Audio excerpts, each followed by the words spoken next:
Hello दोस्तों, कैसे हो आप सब लोग। स्वागत है आपका हमारे यूट्यूब चैनल पर। आज की जो हमारी वीडियो है दोस्तों, जो लोकसभा तथा राज्यसभा से 3 विधेयकों को मंजूरी मिली है, इनसे मैट्रिमोनियल केस पर क्या इफेक्ट पड़ने वाला है, आज हम इस टॉपिक पर बात करेंगे। क्योंकि दोस्तों जो हमारे 3 एक्ट है, IPC, CrPC, Indian evidence act, इनको रिप्लेस करने के लिए 3 बिल लाए गए हैं।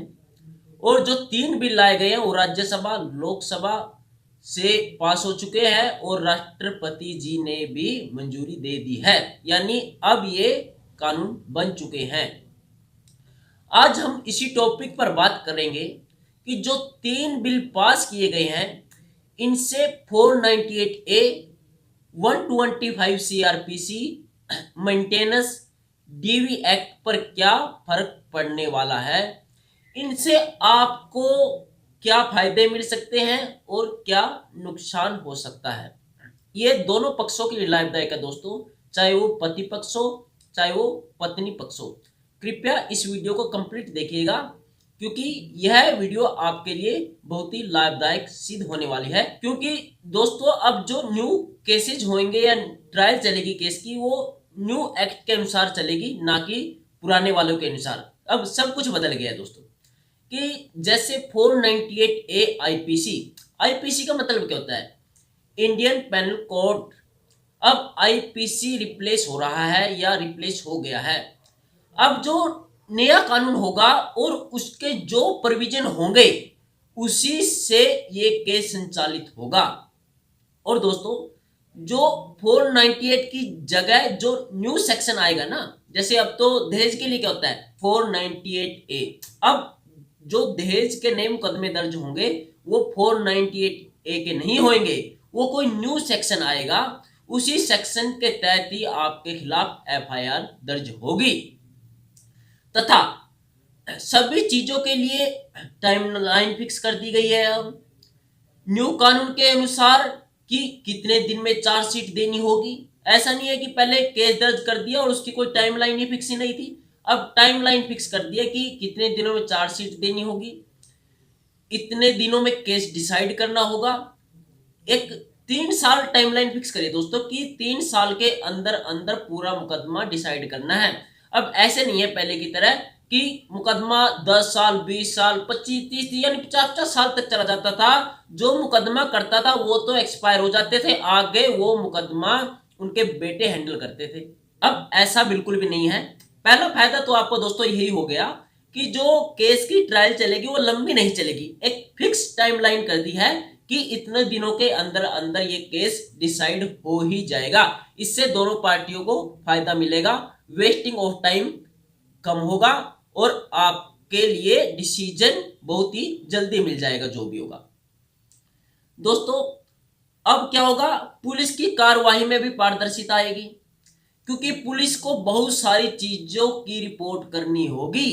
पहले क्या होता था, पुलिस ही सब कुछ होती थी, जो उसने लिख दिया जो उसने कर दिया, अपनी मन मर्जी से केस कर देती थी, फॉल्स केस झूठे एफआईआर दर्ज कर लेती थी। लेकिन अब पारदर्शिता होने से क्या होगी, पुलिस को वीडियो रिकॉर्डिंग भी करनी होगी यदि कोई वो केस दर्ज करेगी। यानी जिन लोगों पर झूठा मुकदमा दर्ज हो जाता है उन लोगों के लिए बहुत ही अच्छी बात है। एक तो उनको बहुत लंबा ट्रायल नहीं झेलना पड़ेगा दोस्तों। दूसरा क्या होगा, जो इन्वेस्टिगेशन में पारदर्शिता की वजह से झूठे केसों में कमी आएगी। और जो बहुत से हम आज भी देखते हैं कि 498 ए के 125 सीआरपीसी के एटसेट्रा और भी बहुत से झूठी एफआईआर दर्ज करवा देते हैं लोग, या झूठे मुकदमे दर्ज करवा देते हैं, और पुलिस भी उसमें इन्वॉल्व होती है झूठे मुकदमे दर्ज करने में, वो भी अच्छे से इन्वेस्टिगेशन नहीं करती है।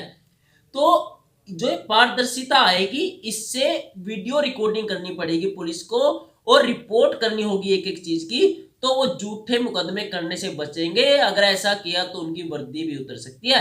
तो यानी मेरा कहने का मतलब है कि इन न्यू कानून से दोस्तों कि झूठे मुकदमों में कमी आएगी 100%। और यही फायदे दोस्तों आपको 125 सीआरपीसी में भी मिलेंगे, क्योंकि सीआरपीसी भी रिप्लेस हो रहा है। 120 सीआरपीसी क्या होता है, एक मेंटेनेंस का केस होता है, इसमें पत्नी नहीं क्या करती है, बढ़ा जटाकर अपनी मांगे बताती है कि मेरी ये एक्सपेंसिव है।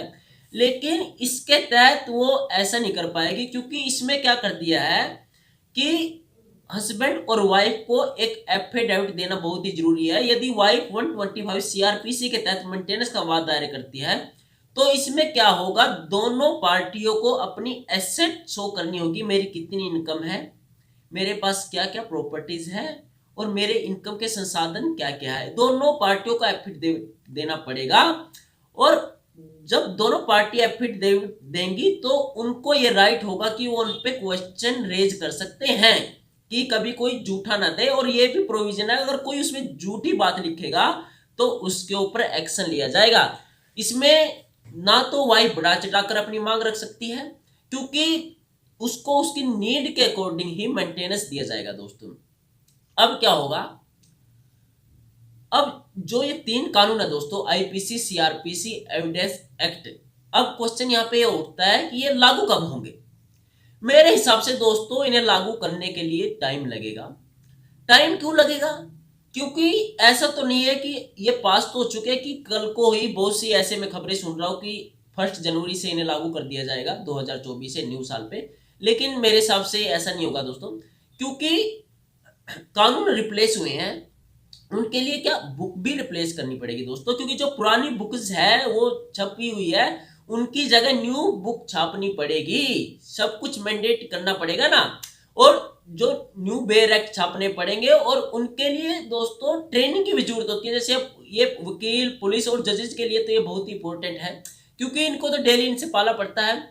तो जैसे 498, 125, सीआरपीसी 302, ये सब कुछ रिप्लेस हो गया, तो इनके लिए ट्रेनिंग भी जरूरत पड़ेगी दोस्तों, चाहे पुलिस वाले हो, चाहे वकील हो, चाहे जजेस हो। यानी इसके लिए बहुत कुछ अपडेट करना होगा, चाहे वो आपकी टेक्नोलॉजी हो, आपके बुकीज हो, यानी एवरीथिंग शुड बी चेंज। तो दोस्तों इसमें मेरे हिसाब से कम 1 साल तो लग ही जाएगा इतना सब कुछ अपडेट करने में। बाकी वेट करते हैं कि गवर्नमेंट की क्या नोटिफिकेशन आती है, गवर्नमेंट क्या कहती है। अभी तक गवर्नमेंट की कोई नोटिफिकेशन नहीं आई दोस्तों, अगर कोई ऐसी गवर्नमेंट की नोटिफिकेशन आती है तो हम आपसे साझा जरूर करेंगे। ये थे दोस्तों जो मैंने आपके साथ शेयर किए कि जो न्यू लॉ आए हैं, इनसे 125 सीआरपीसी, डोमेस्टिक वायलेंस और 498 पे क्या फर्क पड़ेगा, ये क्योंकि इससे पारदर्शिता आएगी। और जो बहुत लंबे ट्रायल चलते थे, 5-7 साल, 10 साल, 20-20 साल तक चले जाते थे, तो उसमें भी दोस्तों की एक 3 साल की बाउंडेशन फिक्स कर दी है कि 3 साल के अंदर अंदर आपको केस डिसाइड करना है। और एक ये था कि झूठे मुकदमे ला देती थी और पुलिस वाले अच्छे से इन्वेस्टिगेशन नहीं करते थे। अब पुलिस वालों अच्छे से इन्वेस्टिगेशन करके ही एफआईआर दर्ज करेंगे, क्योंकि अगर वो कुछ झूठ लिखेंगे, उनका साथ देंगे, तो वो भी फंस सकते हैं दोस्तों। थैंक यू दोस्तों, जय हिंद, जय भारत।